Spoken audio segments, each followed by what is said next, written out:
Cuma masalahnya begini, ada nggak prakteknya dari Rasulullah dan para sahabatnya itu?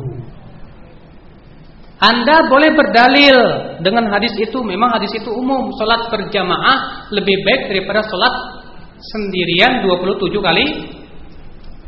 Masalahnya ada nggak praktek dari Rasulullah dan para sahabatnya kalau sholat tahiyat masjid itu berjamaah? Makanya saya sepakat sama Bapak juga. Sholat tahiyat, sholat hadis tadi khusus untuk sholat wajib fardu ain, yaitu sholat fardu, sholat 5 waktu. Karena tidak ada contohnya dari Rasulullah dan para sahabatnya, makanya kita salahkan mereka yang 10 orang ini pengen sholat tahiyat masjid berjamaah. Makanya alasannya kalau Bapak mengatakan karena itu untuk sholat wajib saja. Sekarang saya tanya, dari mana Bapak tahu itu untuk sholat untuk sholat wajib saja? Jawabnya, karena Rasulullah dan para sahabatnya demikian melaksanakannya. Sahih? Setuju? Paham? Yang di belakang paham, Pak? Atau Bapak setuju kalau sholat tahiyat masjid berjamaah?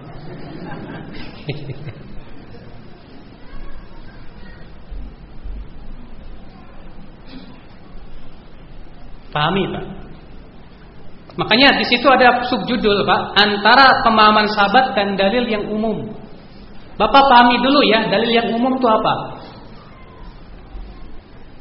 Dalil yang umum itu adalah dalil yang mencakup semua di bagian-bagiannya. Seperti contoh tadi, sholat berjamaah lebih baik daripada sholat sendiri. Sholat berjamaah, berarti ini sebetulnya dalilnya umum, semua sholat masuk dalam hadis itu. Tapi dari mana kita tahu itu untuk sholat wajib saja? Yaitu praktek dari Rasulullah dan para sahabatnya, di mana Rasulullah dan para sahabatnya tidak pernah ada satupun yang melakukan sholat berjamaah untuk selain sholat wajib. Walaupun memang ada beberapa hadis Rasulullah pernah melakukan sholat berjamaah, sholat sunnah, tapi itu kejadian sekali-kali saja.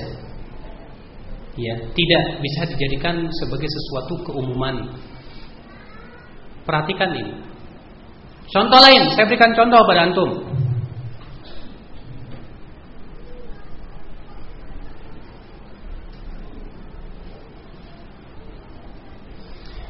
Man shalla alayya wahidah sallallahu alaihi biha asyra.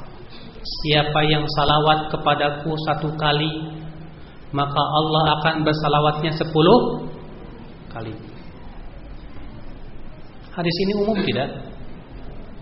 Untuk semua salawat tidak? Umum enggak? Siapa yang bersalawat kepadaku 1 kali, maka Allah akan berselawat kepadanya 10 kali. Sekarang saya mau bikin salawat sendiri. Nama saya Badrus Salam, saya bikin namanya selawat Badriyah.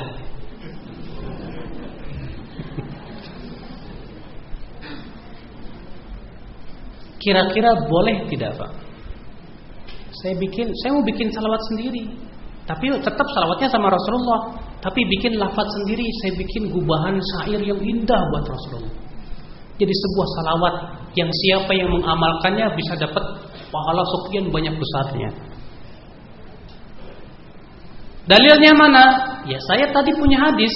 Siapa yang salawat kepadaku sekali, kepada Rasulullah sekali, maka Allah akan bersalawat kepadanya 10. Nah sekarang saya tanya kepada Bapak, boleh enggak dari hadis ini memahami bolehnya kita membuat lafaz salawat sendiri? Hah? Boleh tidak? Siapa yang mengatakan boleh silahkan. Ini bebas, Pak. Tidak ada paksaan, tidak ada ini. Kita ya berdiskusi dalam masalah ini boleh-boleh saja. Siapa yang mengatakan boleh? Silakan memberikan alasan. Siapa yang mengatakan tidak boleh, silakan memberikan alasan. Baik, boleh tidak? Boleh tidak, Pak? Tidak boleh, alasannya apa? Karena tidak ada petunjuk dari Rasulullah. Siapa yang mengatakan boleh? Bapak dari Sumedang boleh nggak, Pak? Kenapa? Sama dari itu. Bapak sama terus ya tadi.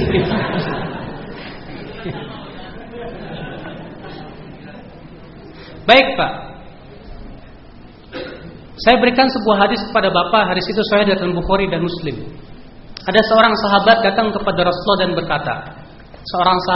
kepada Rasulullah dan berkata, Ya Rasulullah, qad arafna salam alaik. Wahai Rasulullah, kami sudah mengetahui bagaimana mengucapkan salam kepada engkau. Fa kaifa nusalli alaik? Lalu bagaimana bersalawat kepada engkau? Paham enggak di sini? Sahabat ini berkata, "Hai Rasulullah, kami sudah mengetahui bagaimana mengucapkan salam kepada engkau. Lalu bagaimana bersalawat kepada engkau?" Saya tanya pada Bapak, sahabat bahasa Arabnya fasih enggak? Para sahabat pintar bersyair membuat kubahan salawat tidak? Oh, mereka terkenal dengan kefasihannya. Tapi kenapa sahabat ini datang ke Rasulullah dan bertanya, "Ya Rasulullah, gimana caranya bersalawat kepada engkau?" Apa yang Bapak bisa pahami dari hadis ini? Yang bisa kita pahami dari hadis ini bahwa para sahabat tidak berani bikin lafaz sendiri. Berarti lafaz salawat harus ngikut siapa? Rasulullah. Nah, Pak, salawat yang di masyarakat tersebar banyak tidak berasal dari Rasulullah. Saya berikan contoh salawat nariyah. Itu tidak ada asal usulnya dari Rasulullah dan tidak ada sanadnya sama sekali. Bahkan isinya syirik. Iya. Bahkan isinya syirik. Karena di situ disebutkan alladzi tanhallu bil uqadu wa tanfariju bil qurabu. Dan dengan Muhammad akan lepas semua ikatan. Dengan Muhammad akan hilang semua kesusahan. Dia katakan Rasulullah bisa menghilangkan kesusahan. Rasulullah bisa melepas semua ikatan. Padahal itu semuanya adalah hanya untuk Allah. Ini syirik. Cuman sayang banyak kaum muslimin tidak memahaminya. Secara sanad tidak ada sanadnya tentang salawat nariyah, salawat kamaliyah dan yang lainnya. Itu buatan orang-orang belakangan, Pak. Sahih. Kalau antum tidak percaya, silakan antum bikin sebuah tesis ataupun sebuah pencarian tentang sanad daripada riwayat salawat nariyah. Siapa yang meriwayatkan, bagaimana sanadnya? Tidak ada sama sekali. Silakan. Ini bukan doktrin. Tapi kita membuka kesempatan buat antum. Barangkali PR buat antum sampai QSM yang kelima. Yang enggak setuju, tanya kepada Pak Kiai, kalau misalnya antum punya Pak Kiai di rumah, ya Pak Kiai, tolong berikan di buku mana dan siapa yang meriwayatkan tentang sanad sholawat nariyah. Inilah Pak, masalahnya banyak kaum muslimin kurang kritis di dalam memeriksa semua yang selama ini kita ibadah kepada Allah selama ini. Apakah hadisnya sahih atau tidak? Ya. Baik, kita lanjutkan. Sebuah fenomena yang harus diluruskan adalah berhujjah dengan dalil yang umum untuk membolehkan sebuah perbuatan yang khusus yang tidak ada contohnya dari Nabi sallallahu alaihi wasallam dan para sahabatnya. Seperti berdalil dengan hadis-hadis mengenai keutamaan bersalawat untuk membolehkan membuat lafaz-lafaz salawat yang tidak pernah diucapkan oleh Nabi sallallahu alaihi wasallam, atau beralasan dengan hadis-hadis mengenai keutamaan berzikir untuk membuat doa-doa khusus atau tata cara khusus yang tidak berasal dari Nabi sallallahu alaihi wasallam. Tidak boleh kita bikin doa khusus, doa masuk kelas. Memang ada doa masuk kelas? Dalilnya mana? Hadis riwayat siapa? Doa menghilangkan bisul kayak tadi malam kan? Ya, antum kalau baca buku mujarobat itu lucu-lucu, Pak. Ya. Doa supaya anaknya cakep, menor-menor, bacain surat Yusuf ketika istri hamil. Ya kalau bapak ibunya menyon, anaknya menyon aja. Bacain surat Yusuf, apa pengaruhnya gitu kan? Ini terkadang begitu di masyarakat kita. Kalau kita perhatikan satu-satu ibadah yang ada, itu ternyata tidak ada asal usulnya. Aslinya tidak asal usulnya itu tidak ada sanad sampai Rasulullah. Terputus. Ada tapi hadisnya palsu. Seperti salat raghaib, salat nisfu Sya'ban, itu Imam Nawawi tegas hadisnya mengatakan palsu. Hadisnya dhaif jiddan, sangat dhaif. Contoh, antum sering makan baca Allahumma barik lana fima razaqtana wa qina adzabannar, itu dhaif sekali. Yang sahih cukup bismillah. Banyak sekali ibadah kita yang diwarnai dengan hadis-hadis palsu dan dhaif, Pak. Sayang. Ya. Padahal hadis yang sahih masih seabrek-abrek, sulit kita amalkan. Baik, sekarang Bapak paham tentang kaidah ini, bahwa ibadah kita harus sesuai dengan contoh Rasulullah dan para sahabatnya. Paham tidak?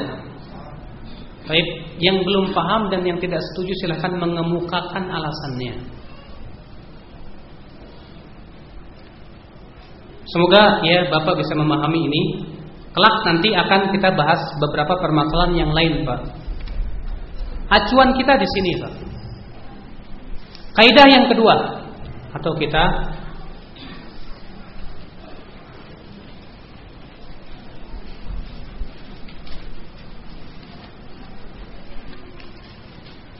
kaidah kedua, wajib mengembalikan segala macam perselisihan kepada Al-Quran dan hadis.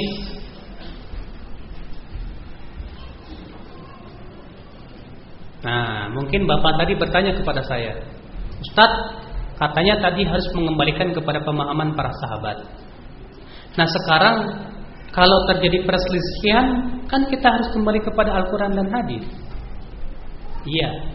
Kalau para sahabat berselisih, yang satu mengatakan begini, yang satu mengatakan begitu, atau ulama berselisih, tidak bersepakat, nah pada waktu itu kita lihat siapa yang paling kuat dalilnya dari Al-Quran dan hadis. Kalau semua bersepakat, ijma itu hujah. Baik, dalilnya satu. Lihat oleh Bapak di situ. Ini berdasarkan firman Allah Ta'ala dalam surat An-Nisa ayat 59. Fa in tanaza'tum fi syai'in farudduhu ila Allahi war Rasul in kuntum tu'minuna billahi wal yaumil akhir, dzalika khairu wa ahsanu ta'wila. Jika kalian berselisih dalam suatu perkara, maka kembalikan kepada siapa? Kembalikan kepada Allah dan Rasul. Pak, saya cuma sebatas mengajak memahami ayat ini saja. Allah mengatakan kalau berselisih kembalikan ke siapa? Kepada Allah. Kepada Allah berarti kembalikan ke siapa? Al-Quran. Kepada Rasulullah berarti kembali kepada siapa? Hadis. Ayat ini mengatakan kalau berselisih kembalikan kepada Allah dan Rasul.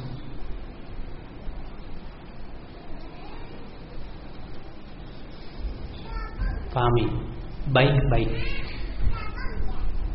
Ayat ini tidak mengatakan kalau berselisih kembalikan kepada ulama masing-masing.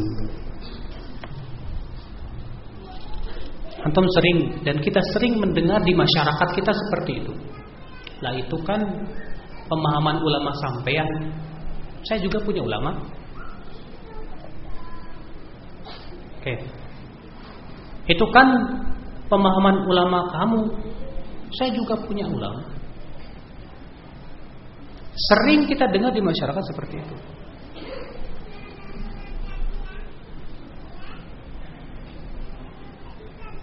Bagaimana pendapat antum? Ada orang berkata seperti itu.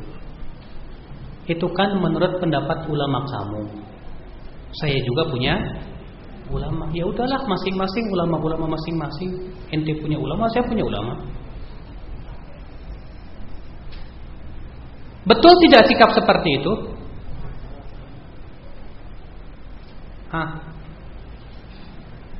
Pak, gimana Pak? Tidak tahu. Itu Bapak yang ngantuk-ngantuk Silakan bisa jawab. Yang merasa dirinya ngantuk,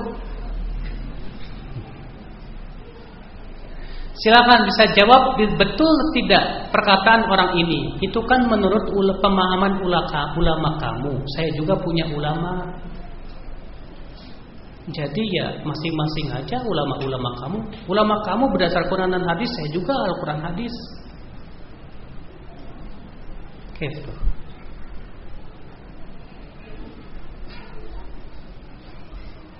Baik, Pak. Allah mengatakan kalau berselisih kembali ke ulama atau kepada Quran hadis? Kembali kepada Al-Quran dan sekarang saya tanya pertanyaan yang kedua. Tolong dijawab, mohon ditolong dijawab. Jawabannya iya atau tidak aja terserah. Saya nggak minta alasan deh. Iya atau enggak gitu. Iya. Tadi kan dikatakan bahwa kewajiban kita adalah kembali kepada Al-Quran dan hadis, bukan kembali kepada pendapat ulama. Sekarang pertanyaannya adalah, boleh enggak dalam masalah yang diperselisihkan kita berdalil dengan pendapat ulama? Dalam masalah yang diperselisihkan, boleh enggak kita berdalil dengan pendapat ulama? Jawab ya atau tidak. Itu yang di belakang, yang pakai kacamata.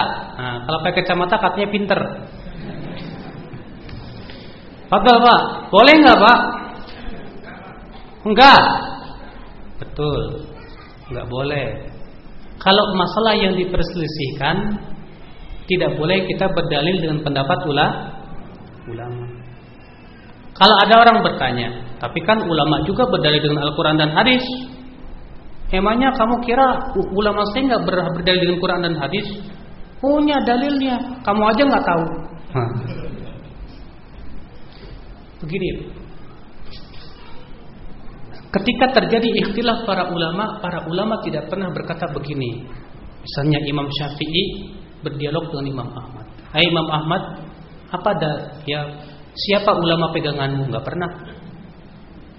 Tapi Imam Syafi'i berkata kepada Imam Ahmad, hai Ahmad, apa dalilmu? Kata Imam Ahmad, dalil saya begini. Imam Syafi'i berkata, dalil saya begini. Imam Ahmad menjawab, tidak bisa, dalil antum tidak seperti itu pemahamannya, begini, kaidahnya begini. Imam Syafi'i menjelaskan lagi, berdialog. Itu benar, bagus.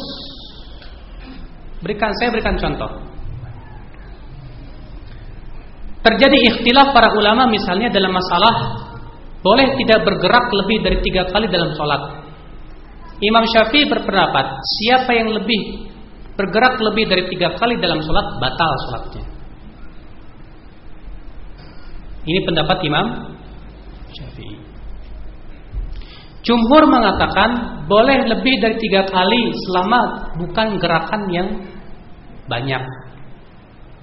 Selama gerakannya tidak banyak. Imam Syafi'i berdalilkan beberapa hadis, diantaranya bahwa Rasulullah SAW pernah sholat di atas mimbar. Kemudian beliau pun ketika mau sujud, beliau mundur ke belakang 3 kali langkah, kemudian sujud. Di antara yang dijadikan dalil dalam masalah ini, itu menunjukkan katanya gerakan lebih dari 3 kali membatalkan sholat. Jumhur mengatakan tidak. Ada dalil lain yang menunjukkan Rasulullah melakukan gerakan lebih dari 3 kali. Hadis yang Sahih Muslim dari hadis bahwa Rasulullah pernah sholat asar dalam keadaan menggendong Umamah. Sedang sholat digendongnya di sini gitu. Lagi sholat. Pas beliau mau sujud, diambil Umamah, diletakkan. Sujud beliau. Ketika beliau berdiri, diambil lagi Umamah, digendong lagi, sholat lagi. Ketika mau sujud, begitu lagi, disimpan lagi. Berarti lebih dari 3 kali enggak? Lebih dari 3 kali tidak. Baik. Sama-sama berdalil tidak? Baik. Apakah mungkin 2 hadis bertentangan, bertabrakan? Disinilah yang harus kita pahami, Pak. Ya. Kita melihat berarti pendapat Imam Syafi'i pembatasan 3 ini sebetulnya tidak berdasarkan pada dalil. Kenapa? Pertama, bahwa dalil yang dibawakan bahwa Rasulullah SAW sholat di mimbar kebetulan adalah tangganya 3. Tangganya 2, sehingga otomatis 3 langkah. Ya. Itu sesuatu yang kebetulan tidak bisa dijadikan dalil. Makanya yang rajih di dalam masalah ini pendapat boleh nggak ada orang berkata begini, pokoknya dalil saya Imam Syafi'i. Kalau ente ya madhab Hambali, saya madhab Syafi'i. Masing-masing madhab lah. Dibenarkan nggak seperti itu? Tidak dibenarkan. Selama itu ikhtilaf para ulama, kewajiban kita melihat dalilnya, bukan melihat siapa yang mengatakan. Cuma juga memang butuh kepada pemahaman dalil yang kuat. Harus paham usul fikihnya, kaidah fikihnya, sahih atau tidaknya hadis tersebut, itu juga harus dikuasai.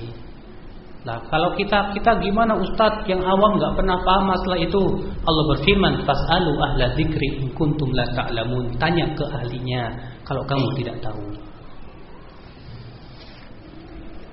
Jadi mengembalikan segala macam perselisihan kepada Al-Qur'an dan hadis.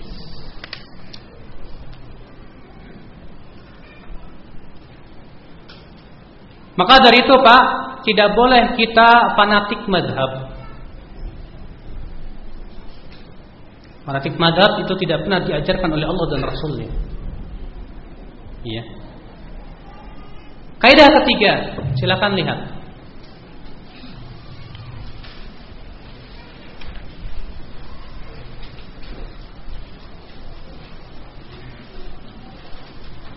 Halaman 6.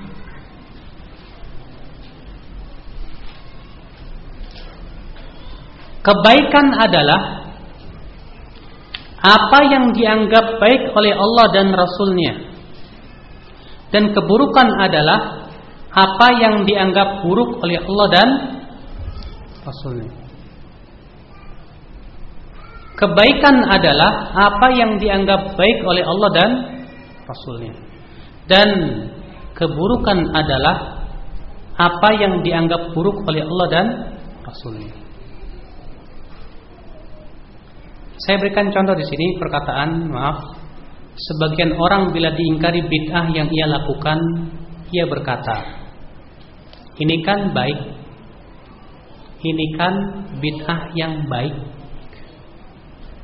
Demikian katanya, padahal Fir'aun pun menganggap dirinya di atas kebaikan.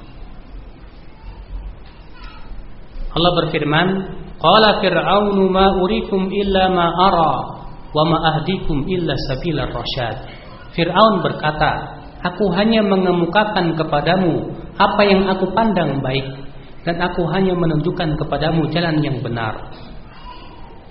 Yang kita pandang baik belum tentu baik di sisi Allah, dan yang kita pandang buruk belum tentu di sisinya buruk. Allah berfirman, wa asa an takrahu syai'an wa huwa khairul lakum wa asa an tuhibbu syai'an wa huwa syarrul lakum wallahu ya'lamu wa antum la ta'lamun. Boleh jadi kamu tidak menyukai sesuatu padahal itu baik bagimu, dan boleh jadi kamu menyukai sesuatu padahal itu tidak baik bagimu. Allah mengetahui sedangkan kamu tidak mengetahui. Perhatikan Pak. Sekarang saya mau tanya pada antum, akal kita bisa tidak mengetahui ini baik dan buruk? Akal kita bisa nggak mengetahui baik dan? Jawab, bisa tidak? Bapak yang di situ, bisa tidak Pak? Bisa. Ada yang mengatakan tidak? Bisa. Betul. Akal kita bisa mengetahui sesuatu itu baik atau buruk. Pertanyaan yang kedua, apakah semua perkara bisa diketahui oleh akal akan kebaikan dan keburukannya? Bagaimana menjawab tadi? Bapak namanya siapa? Siapa? Nggak dengar? Al. Namanya Al. Kok cuma 2 Al? Al apa Pak? Al-Qamar, Asy-Syams. Oh iya. Apakah semua perkara bisa diketahui oleh akal semuanya, kebaikan dan keburukannya? Jawabnya tidak, betul. Tadi sudah dijawab. Apakah akal bisa mengetahui kebaikan? Jawab ya. Betul. Kita semua bisa secara akal mengetahui kebaikan. Baiknya tentang kejujuran, baiknya tentang akhlakul karimah, baiknya tentang keberanian, sikap-sikap yang baik. Itu akal bisa menerimanya, mengetahuinya. Cuma pertanyaan yang kedua, apakah akal bisa mengetahui segala sesuatu itu baik atau buruk? Jawabnya tidak. Berarti di sana ada hal-hal yang bisa jadi akal memandang itu baik, tapi ternyata tidak baik. Berarti di sana ada hal-hal yang akal bisa jadi memandang buruk, ternyata tidak buruk.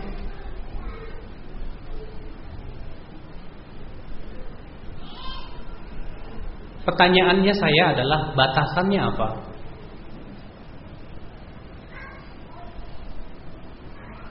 Perhatikan Pak. Sekarang saya tanya Pak, ibadah itu hak siapa? Ibadah itu hak siapa? Hak antum atau hak Allah? Hak Allah apa hak antum? Hak Allah. Hak manusia apa hak Allah? Hak Allah. Baik.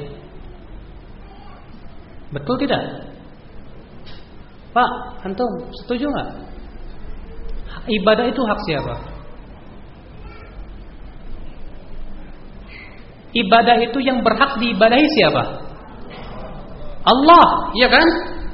Kalau Allah yang berhak diibadahi, berarti ibadah itu hak siapa? Berarti yang berhak membuat ibadah siapa? Allah. Berarti ibadah itu bukan hak manusia, dan manusia tidak berhak membuat ibadah. Baik. Namun terkadang manusia bisa mengetahui tentang kebaikan sebuah ibadah. Manusia dengan akalnya mengetahui kebaikan sebuah ibadah, tapi akal tidak bersendirian dalam membuat ibadah. Kenapa? Karena ibadah itu hak. Baik. Zakat baik nggak Pak? Secara akal kita baik kan? Jelas baik. Akal pun bisa mengetahui kebaikannya. Tapi akal tidak bisa menentukan ini kita bikin ibadah yang menurut akal saya bagus. Disinilah saya ingin katakan, kebaikan adalah yang dianggap oleh Allah baik, oleh Allah dan Rasulnya. Maksudnya di sini itu masalah yang berhubungan dengan agama kita. Ruang lingkup kita masalah apa? Agama kita, terutama ibadah kepada Allah Subhanahu wa taala. Nah, kalau ada orang berbuat bid'ah yang menurut dia baik, ya, kita bisa katakan ibadah itu hak Allah. Yang menurut Anda baik belum tentu di sisi Allah baik. Kenapa? Karena ibadah itu hak Allah. Allah ingin diibadahi sesuai dengan apa yang Allah ridhai dan Allah cintai. Saya setuju dengan ini? Sepakat insyaallah? Ya. Maka kebaikan adalah apa yang dianggap baik oleh Allah dan Rasulnya, dan keburukan adalah apa yang dianggap buruk oleh Allah dan Rasulnya. Pahami itu Pak, baik-baik. Maka kita masuk kaidah yang keempat. Dalam urusan ibadah, pada asalnya haram sampai ada dalil yang memerintahkan. Sedangkan dalam urusan dunia, pada asalnya adalah halal sampai ada dalil yang mengharamkan. Lihat, ini kemarin sudah kita bahas tentang seminar keindahan Islam. Ini adalah merupakan indahnya Islam dan mudahnya Islam. Dalam masalah ibadah, pada asalnya haram. Kenapa? Karena ibadah itu hak Allah. Karena Allah yang ingin diibadahi. Berarti Allah yang berhak untuk menentukan ibadah atau bukan. Tata caranya pun harus dari Allah. Harus jelas itu. Ya.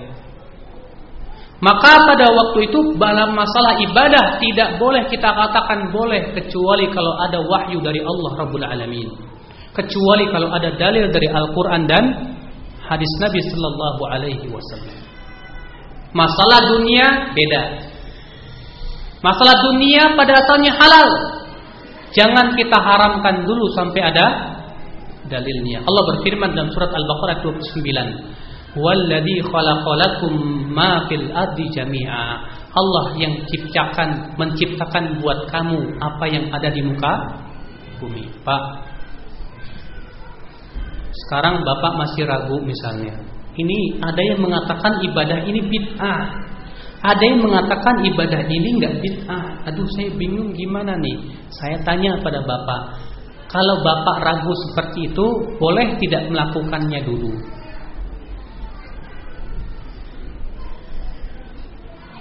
Kalau Bapak bingung, ibadah ini ada yang mengatakan bid'ah, ada yang sebagian mengatakan tidak bid'ah. Saya bingung. Nah, ketika antum bingung ini boleh nggak kita lakukan dulu? Jawab tidak boleh. Kenapa? Karena pada asalnya ibadah itu haram. Tidak boleh kita lakukan sampai ada dalil. Jayid. Masalah dunia beda lagi. Kalau masalah dunia, katanya ada yang ngomong Indomie ada gelatin babinya. Ada yang ngomong enggak. Terus gimana dong? Saya bingung nih. Boleh enggak kita haramkan? Tidak boleh haramkan dulu, Pak. Kenapa? Karena masalah dunia pada asalnya tapi juga jangan dimakan dulu. Kenapa? Karena itu syubhat. Ya, karena itu syubhat. Masalah dunia pada asalnya halal sampai ada dalil yang mengharamkannya.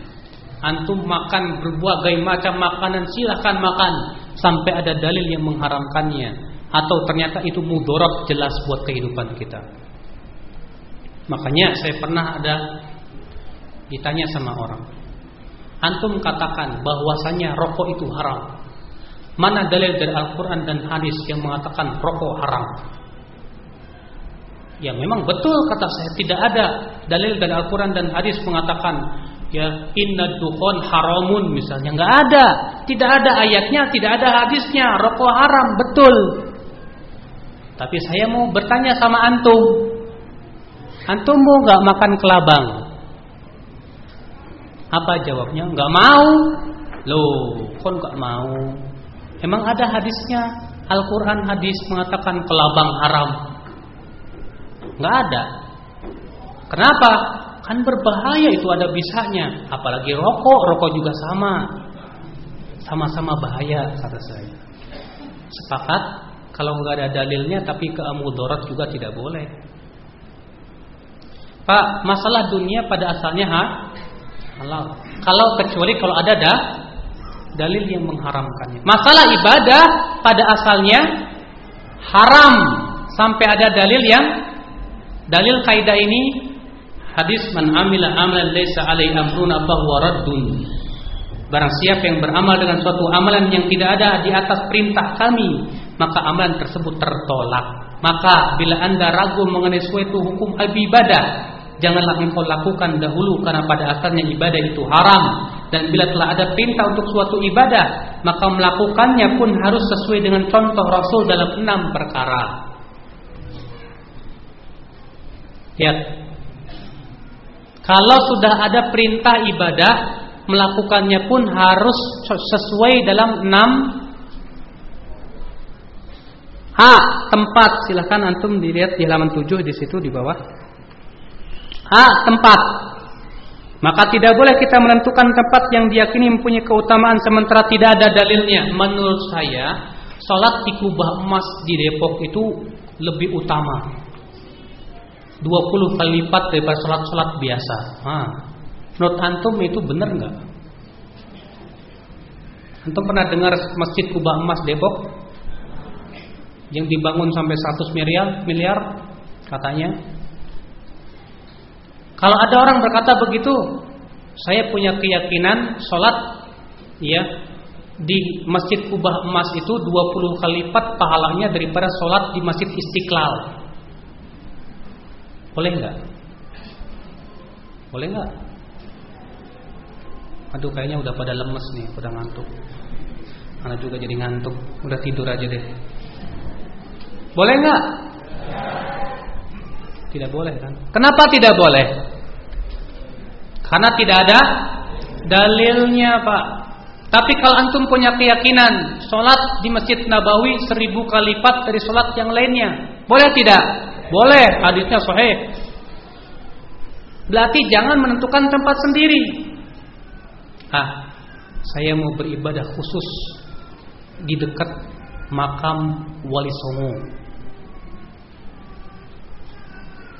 Dia menentukan bahwasanya saya baca Quran di dekat makam lebih afdal daripada baca Quran di rumah. Ada dalilnya tidak? Aina dalil? Ini namanya menentukan dalil sendiri. Tidak ada tempat menentukan tempat sendiri. B. Menentukan waktu sendiri. Ini pun tidak boleh, Pak. Menentukan waktu sendiri itu tidak diperbolehkan. Saya mau menentukan waktu sendiri. Orang-orang wukuf di Arafah tanggal 9, saya wukufnya tanggal 8. Boleh enggak, Pak? Enggak boleh. Maka menentukan waktunya sendiri enggak boleh, harus waktunya pun sesuai dengan syariat. Antum kok salat zuhur jam 11 sih? Ya menurut saya itu boleh-boleh saja, sah, enak saja. Enggak bisa. Waktunya sudah ditentukan oleh Allah Rabbul Alamin. Waktunya jangan menentukan sendiri. Jumlah, jangan bikin jumlah sendiri. Antum kalau habis sholat fardu baca subhanallah berapa kali? Kalau habis sholat fardu baca subhanallah berapa kali? 33 kali. Baik, kalau saya berkata begini, kok kayaknya sedikit banget saya mau beribadah lebih dari itu, 330 kali, boleh enggak? Enggak boleh. Artinya ini enggak boleh menentukan jumlah sendiri. Makanya terkadang banyak sekali di masyarakat itu datang ke kiai, Pak Yai, tolong berikan saya syariat, ditulis di situ. Ini tulis, baca ya. La ilaha illallah wa la ilaha illallah la syarikalah lahul mulku wa lahul hamdu wa lahu kullu syai'in qadir 1000 kali setiap hari. Kalau kamu baca 1000 kali, insyaallah penyakit kamu cepat sembuh. Penentuan jumlah itu hanya milik Allah dan Rasulnya.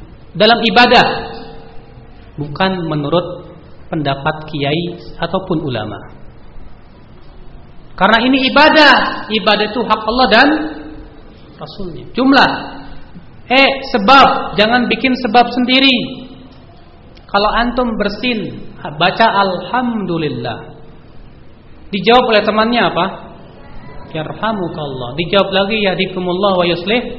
Berarti membaca alhamdulillah di sini ada sebab yang disyariatkan, yaitu bersin. Tapi kalau antum bersendawa, alhamdulillah. Saya tanya pada antum, emangnya ada gitu zikir habis bersendawa? Loh kan ini nikmat. Kalau nikmat kan kita harus bersyukur kepada Allah. Makanya saya katakan alhamdulillah. Kita tanya, apa Rasulullah pernah melakukan dan para sahabatnya? Balik lagi kepada kaidah yang pertama. Betul itu nikmat, saya sepakat sama ente nikmat. Sekarang saya tanya sama ente, kalau itu nikmat, bagaimana kalau ada orang berkata, zikir habis kentut, alhamdulillah, kan juga nikmat? Oke, boleh bikin zikir habis kentut? Antum kenapa enggak sekalian aja, bukan cuma sendawa, kentut pun juga tiap kentut alhamdulillah. Gak bisa.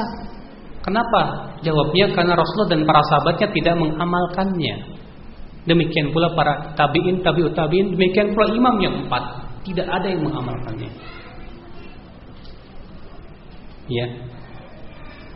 Jenis pun juga harus sesuai. Pak, saya mau kurban pakai jerapah.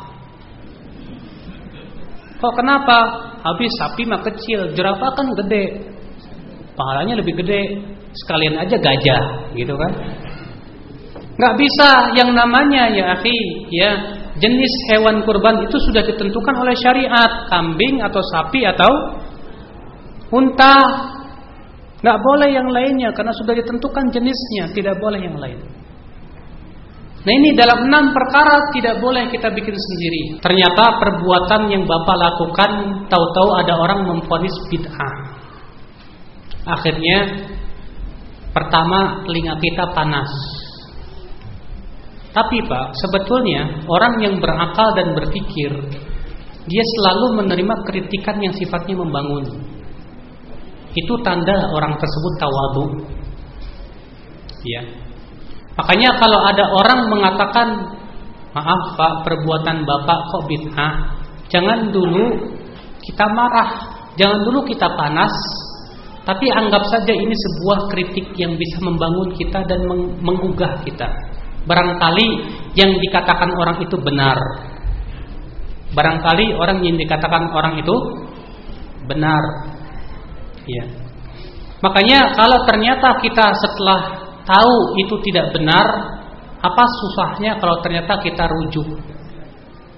Kan ya, merujuk kepada kebenaran lebih baik daripada ngeyel di atas sesuatu yang tidak benar. Kalau ternyata yang kita pegang ini selama ini bukan bid'ah, maka kita jelaskan kepada dia, maaf, ini bukan bid'ah. Dalilnya ini, penjelasannya begini, selesai.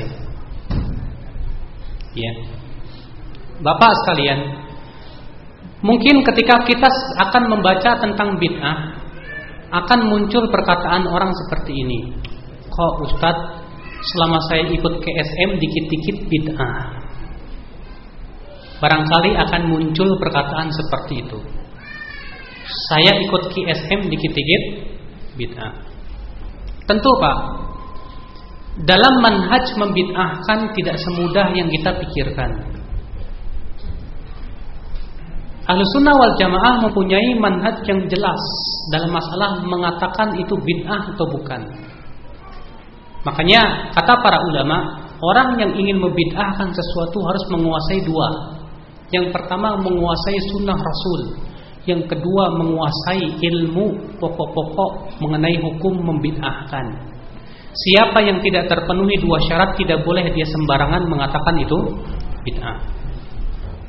Yang kedua Pak, kalau jelas-jelas kita tahu ternyata itu bid'ah, saya bertanya kepada Bapak, apa susahnya meninggalkan? Apa susahnya meninggalkan? Yang kedua, mana yang lebih berat? Pertanyaannya seperti kemarin, mana yang lebih berat, melakukan atau meninggalkan? Karena melakukan itu butuh usaha, berarti beban bukan? Beban. Kalau meninggalkan, kita sekat, meninggalkan artinya kita melepaskan beban. Tentu meninggalkan ringan kan? Jahit. Kalau meninggalkan ringan, kenapa orang marah ketika kita katakan itu bid'ah? Harusnya dia senang. Berarti saya sudah tidak punya beban. Alhamdulillah. Enak kan? Ya. Saya tidak perlu capek-capek lagi ngumpulin duit buat melakukan sebuah perayaan yang ternyata tidak ada asal usulnya. Coba Pak bayangkan, ada orang salatnya enak, Allahu Akbar. Ada satu lagi, Allah, enggak jadi lagi. Allah, enggak paham.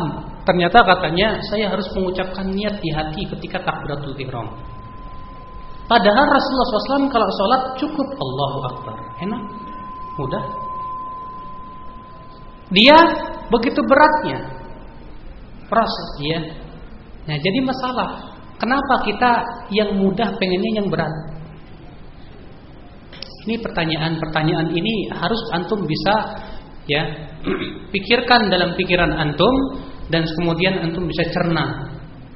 Bahwasannya Pak, ketika kita mengatakan bid'ah bukan berarti kita ingin menyesatkan, tapi ingin membuat keringatan kepada syariat. Kalau saya katakan ini bid'ah, belum tentu pelakunya ahli bid'ah. Kenapa? Bisa jadi dia tidak tahu. Bisa jadi dia tidak tahu. Ketika saya katakan, maaf ini bid'ah, saya ingin melepaskan beban kepada Anda. Nggak usah capek-capek. Yang sunnah-sunnah masih banyak, ngapain yang ngurusin yang tidak ada dalilnya? Itu hakikatnya kasih sayang saya kepada Anda, supaya antum nggak capek, nggak susah. Nah itu, ya. Yang kedua yang harus Bapak pahami, Pak. Saya mengatakan bahwa si fulan misalnya, atau ya si fulan melakukan bid'ah, bukan berarti saya katakan oh si fulan pasti neraka. Salah. Ada orang yang punya pemahaman salah begini, kan Rasulullah bersabda, kullu bid'atin dolalah wa kullu dolalatin fin.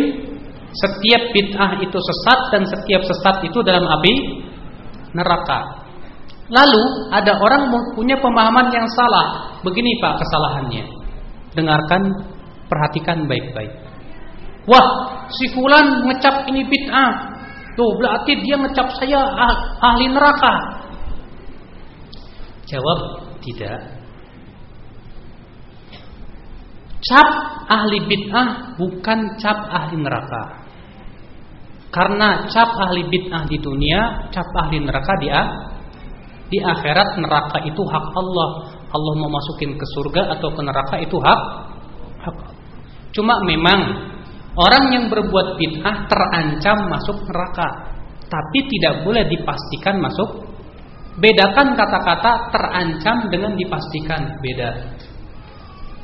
Apa bedanya? Apa bedanya?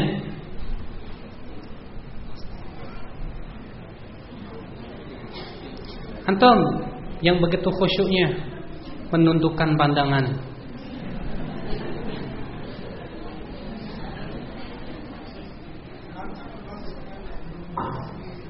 Terancam artinya sesuatu yang belum pasti, betul.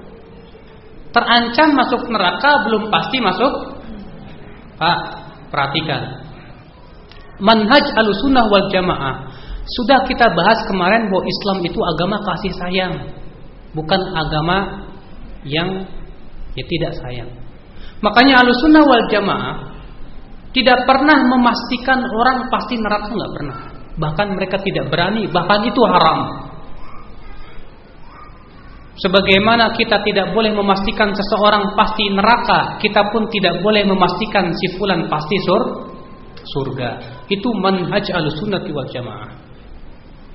Makanya Imam Bukhari dalam sahihnya membuat sebuah pembahasan bab fulan la yuqal fulan syahid. Bab tidak boleh dikatakan fulan mati syahid. Kenapa? Karena kalau sama saja kita katakan dia masuk pasti surga. Itu tidak boleh. Kecuali kalau ada dalilnya jelas dari Al-Quran dan hadis, kalau dia mati syahid dan pasti masuk surga, ya kita ikuti dalil. Jadi Pak ya, ketika kita membahas masalah bid'ah, bukan berarti tujuannya kita ingin memastikan si fulan pasti neraka. Yang kedua, tidak setiap orang yang jatuh kepada bid'ah kita langsung cap dia ahli bid'ah. Bisa jadi dia tidak tahu itu bid'ah. Makanya kita beritahu dulu. Ketika kita membahas masalah bid'ah, bukan berarti saya ajarkan kamu untuk mudah untuk mengecap ini bid'ah. Tidak. Sama sekali, tapi saya ingin mengenalkan kepada antum tentang apa itu bid'ah, hakikat bid'ah. Jadi, bid'ah secara bahasa. Perhatikan Pak, perhatikan dulu sebelum membaca. Setiap kali para ulama mendefinisikan sesuatu, selalu dibawakan makna secara bahasa dan makna secara istilah. Kenapa? Contoh, saya berikan contoh ya. Salat secara bahasa artinya apa? Salat secara bahasa artinya apa? Doa. Salat secara istilah artinya apa? Perbuatan dan perkataan yang khusus dimulai dari takbiratul ihram diakhiri dengan salam. Kalau ada orang dosen IAIN, ada yang berkata begini, saya enggak perlu sholat, saya sudah berdoa. Yang namanya doa kan sholat, berarti saya sudah sholat. Boleh tidak? Jelas ini pemahaman yang batil. Kenapa? Karena beda antara makna secara bahasa dengan makna secara Iya betul, Bapak mengatakan berdoa karena sholat itu doa itu secara bahasa, Pak. Secara makna istilah syariat itu adalah perkataan dan perbuatan yang khusus dimulai takbiratul ihram diakhiri dengan salam. Makanya kalau ada orang berdoa kemudian dikatakan dia sudah sholat, salah. Ya, Pak. Pemilik syariat kita, Allah dan Rasulnya, ketika mengucapkan sesuatu, terkadang itu makna secara istilah, terkadang makna secara bahasa, sesuai dengan redaksi kalimat. Maka ketika Allah mengatakan wa aqimus shalah, dirikan salat, maksudnya salat di sini apa? Salat secara bahasa atau istilah? Istilah, enggak mungkin. Sebab kalau bertabrakan padanya makna istilah dan makna bahasa, harus dikedepankan makna istilah. Baik. Ya. Wa atuz zakah, bayar zakat. Zakat di sini makna istilah atau bahasa? Istilah. Baik. Sekarang kita bahas bid'ah secara bahasa, secara etimologi. Bid'ah artinya setiap perkara baru yang diada-adakan atau diciptakan tanpa ada contoh terlebih dahulu. Sebagaimana firman Allah, Badi'us samawati wal ard, Allah pencipta langit dan bumi tanpa contoh. Badi', kata-kata badi' dari kata bid'ah. Badi' dari kata Ingat, hafalkan baik-baik. Secara etimologi bid'ah artinya setiap perkara baru yang diadakan atau diciptakan tanpa ada contoh. Makna secara bahasa ini, silakan Bapak perhatikan baik-baik secara jeli. Jangan mikirin ke rumah, apalagi makanan. Makna secara bahasa ini mencakup perkara dunia dan akhirat. Sehingga dapat kita katakan bahwa mobil, kereta, pesawat, handphone, ilmu mustalah hadis dan lain-lain adalah bid'ah. Tapi secara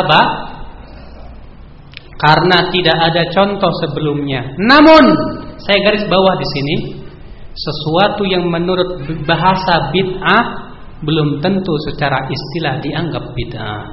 Bedakan itu. Makanya kalau ada orang datang kepada Bapak mengatakan, loh, kalau tahlilan bid'ah berarti pesawat juga bid'ah, handphone juga bid'ah, ini juga bid'ah. Kita katakan, betul Pak, pesawat bid'ah, handphone bid'ah, kacamata bid'ah, kue combrok juga bid'ah. Tapi bid'ahnya secara bahasa, bukan secara istilah syariat. Kenapa? Karena secara bahasa itu bid'ah, belum tentu secara istilah syariat itu bid'ah.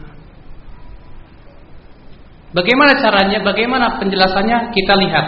Sekarang bid'ah secara istilah. Memang tidak ada dalam Al-Quran dan As-Sunnah nas yang menyebutkan definisi bid'ah secara istilah syariat. Akan tetapi para ulama memberikan definisi setelah mengumpulkan nas-nas syariat. Para ulama berbeda-beda ungkapan dalam mendefinisikan bid'ah. Imam Syafi'i berkata dalam riwayat Ar-Rabi, bid'ah adalah sesuatu yang menyelisih Al-Quran atau Sunnah atau asar para sahabat. Asar itu artinya perkataan para dan perbuatan para sahabat. Lihat Bapak, ya kalau Bapak tidak percaya, saya berikan di situ buku-buku rujukannya di bawah. Silakan dirujuk.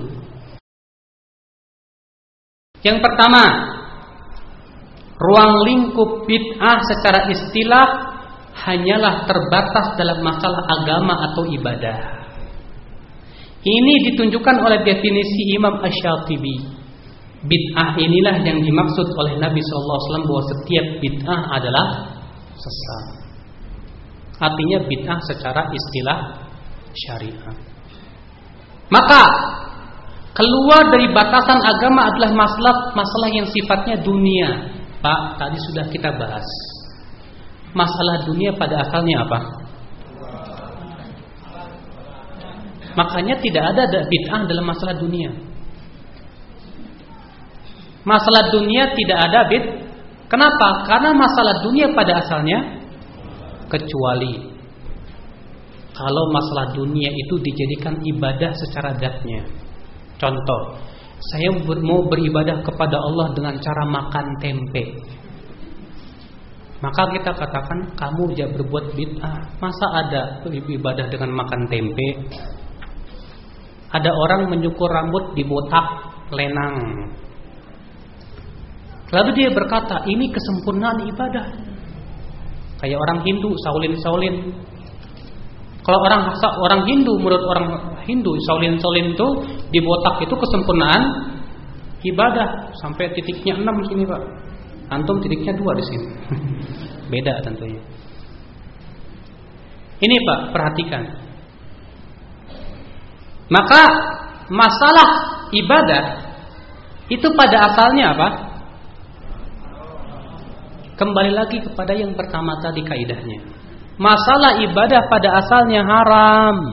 Tidak boleh kita katakan boleh kecuali sampai ada dalilnya. Adapun masalah dunia pada asalnya halal. Tidak boleh kita haramkan sampai ada dalilnya. Makanya dalam masalah dunia tidak bisa dikatakan bid'ah secara syariat, walaupun secara bahasa itu bid'ah. Pahami ini? Handphone bid'ah betul, tapi itu secara bahasa, bukan secara. Kenapa? Karena bid'ah secara istilah syariat ruang lingkupnya khusus masalah agama, masalah ibadah. Masalah dunia tidak dimasuki oleh bid'ah secara istilah syariat. Perhatikan di sini, batasannya jelas.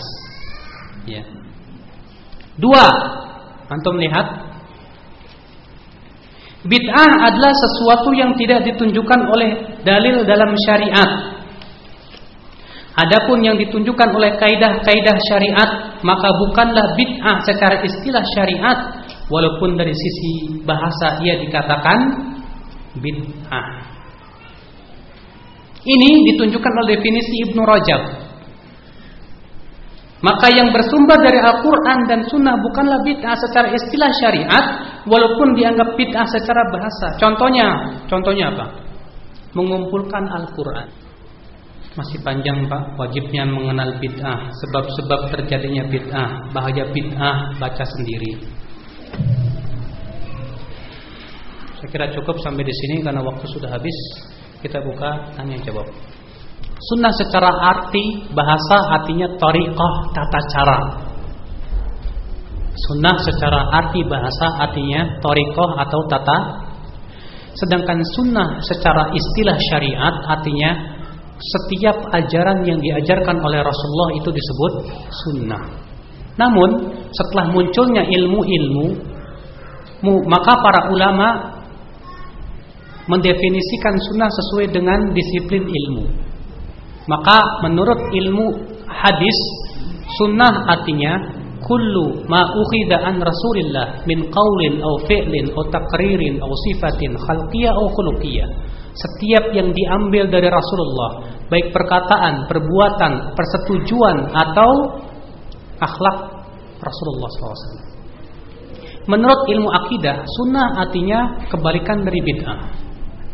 Menurut ilmu fikih, sunnah artinya yang antum sering dengar, kalau dilakukan dapat pahala, kalau tinggalkan nggak apa-apa walaupun definisi itu banyak cacatnya.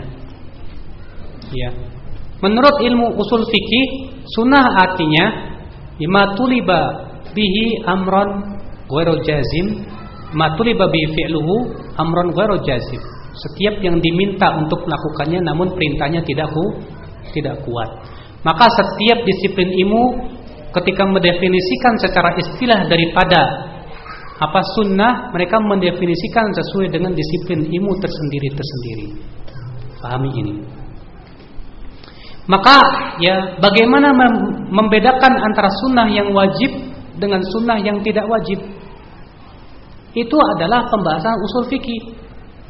Sunnah yang wajib adalah setiap yang diperintahkan oleh Rasulullah, dan tidak ada dalil yang memalingkan dari wajib kepada sunnah. Kenapa? Karena pada asalnya perintah itu hukumnya wajib. Contoh, wa aqimus shalah, dirikan salat. Perintah itu menunjukkan wajib. Ya. Jadi pembahasan masalah sunnah yang wajib, sunnah yang wajib atau yang sunnah, itu pembahasannya dalam kaidah usul fikih, itu diurus di sana. Paham Pak? Nah, apa yang dimaksud dengan baiat? Baiat itu adalah mengikrar janji kepada seorang imam untuk senantiasa taat. Ya, ikrar janji kepada seorang imam untuk senantiasa taat kepada dia dan tidak maksiat. Nah,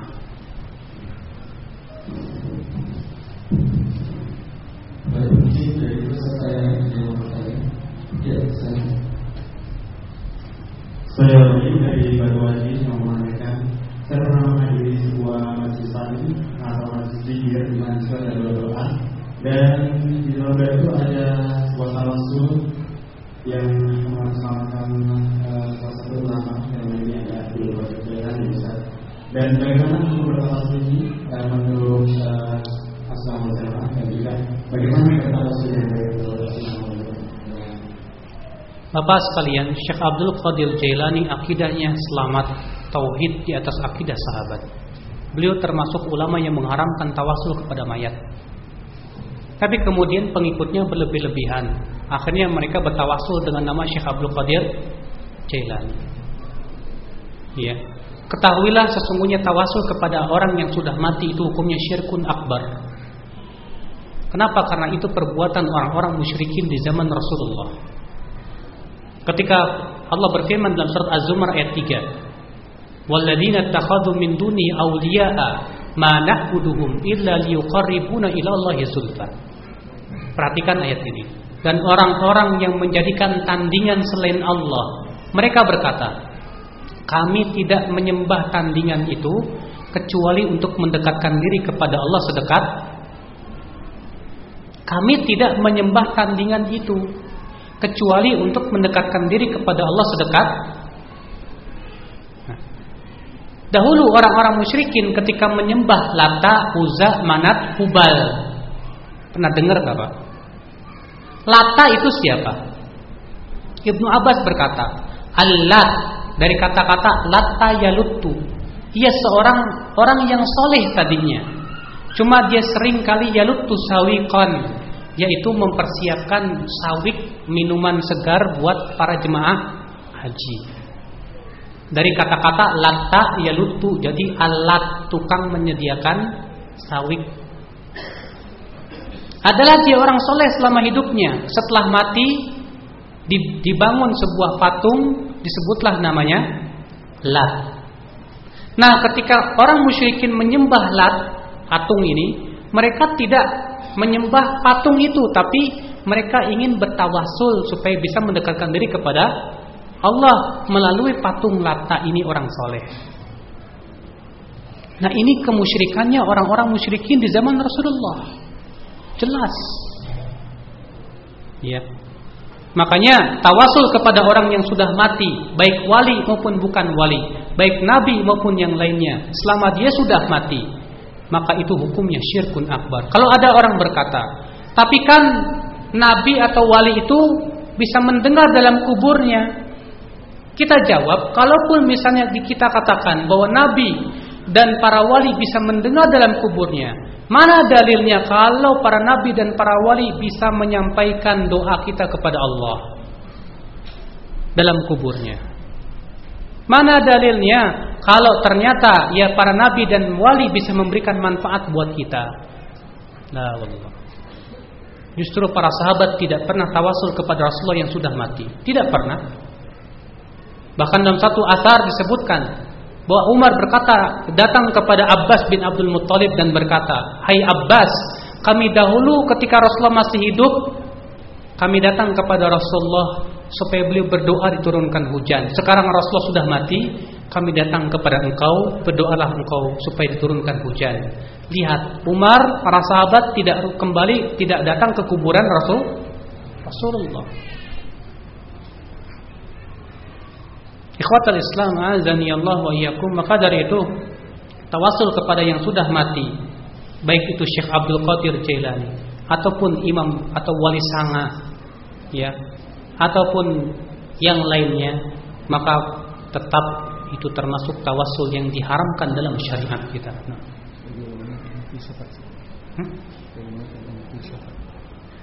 Bagaimana tentang filsafat? Bapak sekalian, filsafat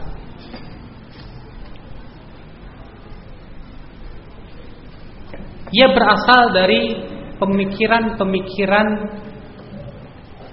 orang-orang Yunani terdahulu, di mana filsafat ini muncul dari pemikiran seperti Plato, Aristoteles, Ikhwanus Safa, yang kemudian berbicara tentang Tuhan dan ketuhanan dengan akal dan ra'yu.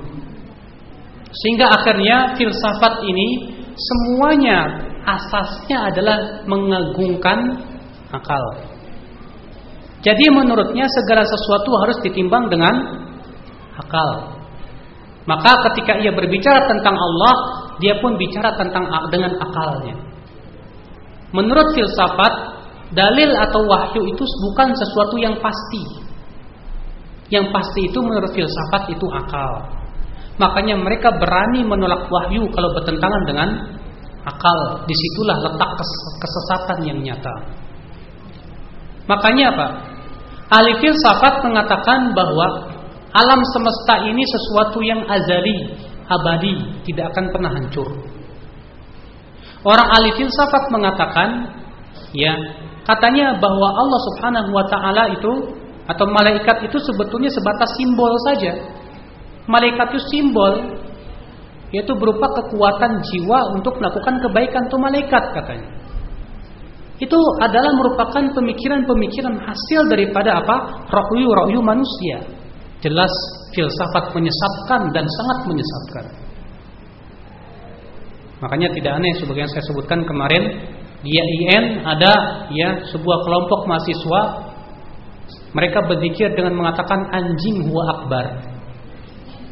Berani untuk kufur kepada Allah Subhanahu wa taala. Akibat daripada ilmu filsafat, Pak. Makanya Imam Syafi'i berkata, hukmi fi ahlil kalam, hukuman saya untuk orang yang belajar ilmu kalam itu untuk diarak ya ke kota-kota sambil dipukul dengan pelepah kurma dan dikatakan ini hukumnya orang yang belajar ilmu kalam. Pertanyaan yang bagus ini kita pertama, Pak. Masalah-masalah agama itu ada yang masalah-masalah yang sifatnya sudah baku dari Allah dan senantiasa sesuai setiap zaman dan tempat. Seperti masalah akidah, masalah ibadah. Masalah akidah, masalah ibadah senantiasa sesuai dengan tempat dan waktu. Dia tak akan pernah berubah dengan perubahan kecanggihan dan kemodernan. Contoh, salat 5 waktu tak akan pernah berubah sampai akhir zaman. Masalah ibadah, masalah akidah, metode, manhaj dakwah, manhaj dalam berakidah, demikian pula ya pokok-pokok muamalah tak akan pernah berubah sampai hari kiamat. Maka yang seperti ini siapapun dia, hatta ulama harus mengikuti. Wallahu a'lam, saya kira cukup. Subhanakallahumma bihamdik asyhadu an la ilaha illa anta astaghfiruka wa atubu ilaik. Wassalamualaikum warahmatullahi wabarakatuh.